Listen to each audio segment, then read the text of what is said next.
আমার কিছুক্ষণ চ্যানেলে আমি আপনাদের স্বাগত জানাই। আমি কাজল দত্ত রায়। আমি আজকে একটা ছোট্ট কবিতা বলছি কবিগুরু রবীন্দ্রনাথ ঠাকুরের অনন্ত প্রেম। তোমারই যেন ভালোবাসিয়াছি শতরূপে শতবার, জনমে জনমে যুগে যুগে অনিবার, চিরকাল ধরে মুগ্ধ হৃদয়ে গাঁথিয়াছে গীতহার।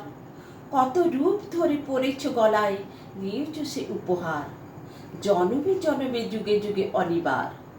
যত শুনি সেই অতীত কাহিনী, প্রাচীন প্রেমের ব্যথা, অতি পুরাতন বিরহ মিলন কথা।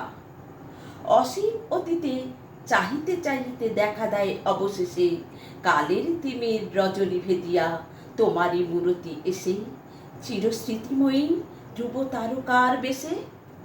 আমরা দুজনে ভাসিয়া এসেছি যুগল প্রেমের স্রোতে, অনাদিকালের হৃদয় উচ্ছ্বসে হতে। আমরা দুজনে করিয়াছি খেলা কোটি প্রেমিকের মাঝে, বিরহ বিধুর নয়ন সলিলে মিলন মধুর লাজে। পুরাতন প্রেম নিত্য নূতন সাজে, আজি সেই চিরদিবসের প্রেম অবসান লোভিয়াছে, রাশি রাশি হয়ে তোমার পায়ের কাছে। নিখিলের সুখ নিখিলের দুঃখ নিখিল প্রাণের প্রীতি, একটি প্রাণের মাঝারে মিশেছে সকল প্রেমের স্মৃতি, সকল কালের সকল কবির গীতি।